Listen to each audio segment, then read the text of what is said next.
जय श्री राम। हनुमान जी 7 चिरंजीव में से एक है।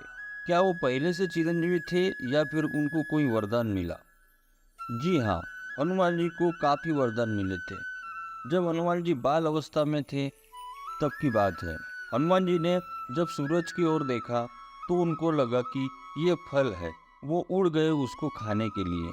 तब इंद्र ने उनको रोकने के लिए अपना स्ट्रॉन्ग वेपन, अपना सबसे शक्तिशाली वस्त्र चलाया।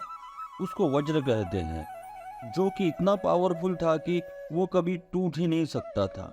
उससे हनुमान जी पे हमला कर दिया। तब हनुमान जी के चेहरे पर चोट लगी और वो मूर्छित होकर नीचे गिर गए। हनुमान जी थे वायुपुत्र, तो वायु नाराज हो गए, तो उन्होंने पूरे दुनिया की हवा रोक दी। सब मरने लग गए। उस समय जो वायुदेव थे उनको शांत करने के लिए सब भगवानों ने हनुमान जी को अलग अलग वरदान दिए। जो जो दे सकते थे सब ने अलग अलग वरदान दिए। और फिर ब्रह्मा जी आए और ब्रह्मा जी ने बोला कि तुम अमर रहोगे, क्योंकि तुम्हारे जाने से वायु को इतनी तकलीफ हो रही है, तो तुम कभी नहीं जाओगे, तुम अमर रहोगे। ब्रह्मा जी ने हनुमान जी को वरदान दिया, लेकिन हनुमान जी तब छोटे थे, उनको तब समझ नहीं थी सही और गलत की। इसलिए साथ में बोल दिया कि तुम अभी भूल जाओगे सब कुछ, तुमको याद तब आएगा जब राम आएंगे। राम से मिलके तुमको तुम्हारी सारी शक्तियाँ याद आएगी। उसके पहले तुम अपनी शक्तियों का यूज नहीं कर पाओगे। फिर राम आए और उनको सब कुछ याद दिलाया गया। हनुमान जी का राम के साथ पर्पस था रावण को हराना। वहाँ राम का भी पर्पस खत्म होता है, लेकिन हनुमान जी का जो पर्पस है वो एक नहीं है। हनुमान जी के बहुत सारे पर्पस है। हनुमान जी एक बार शिव जी से भी लड़े। हनुमान जी एक बार गरुड़, जो है विष्णु जी के वाहन, उसको रेस में हराकर उसका भी घमंड तोड़ दिया। हनुमान जी शिव जी से लड़ते समय उनका त्रिशूल निकल गए गुस्से से, और ये सब राम जी के आने के पहले हुआ था।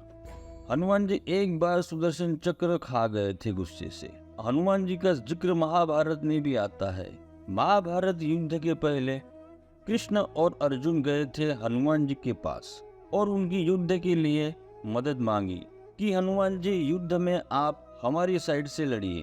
तब हनुमान जी बोले कि अगर मैं आपकी तरफ से लड़ूंगा तो महाभारत होगा ही नहीं, क्योंकि मैं उतरूंगा, लेकिन आप आए हो तो मैं आपको खाली हाथ नहीं भेजूंगा। हनुमान जी बोले, अर्जुन, मैं आपके रथ के फ्लैग पे बैठ जाता हूँ। उसके बाद जब महाभारत का युद्ध शुरू हुआ, जब अर्जुन एक तीर चलाते थे, तब कर्ण का जो रथ था वो कई फीट पीछे चला जाता था। फिर जब कर्ण तीर चलाते थे तब अर्जुन का रथ सिर्फ 2-3 इंच पीछे जाता था। और कृष्ण तारीफ करते थे कर्ण की, क्या तीर चलाया। अर्जुन को लगता था कि मैं जब मारता हूँ तब 20-20 फीट पीछे जाता है रथ, वो मारते हैं तो मैं 2 इंच पीछे जा रहा हूँ, लेकिन कृष्ण उसकी ही तारीफ कर रहे हैं। 3-4 बार ऐसा हो जाता है, तब अर्जुन बिल्कुल बिखर जाते हैं और अर्जुन कृष्ण से बोलते हैं, आप क्यों कर रहे हैं ऐसा? आप देखिए मैं उनका रथ कहाँ भेज रहा हूँ, वो इतना सा रथ हिला देता है और आप उसकी तारीफ कर रहे हो। तब कृष्ण भगवान बोले, अरे नादान, वो जिस रथ को हिला रहे हैं ना, उसमें हनुमान जी बैठे हुए हैं, तो वो हनुमान जी को हिला रहे हैं। तुम सोचो कि अगर हनुमान जी नहीं होते तो कहाँ जाते थे? तो हनुमान जी वहाँ भी रहे। और हनुमान जी की गाथा तो कल्कि के साथ खत्म होगी। कली और कल्कि युद्ध होगा तब भी हनुमान जी आएंगे। इसलिए हनुमान जी को चिरंजीवी कहा जाता है। अगर आपको हमारा ये वीडियो अच्छा लगे तो लाइक, शेयर और सब्सक्राइब जरूर करना। धन्यवाद।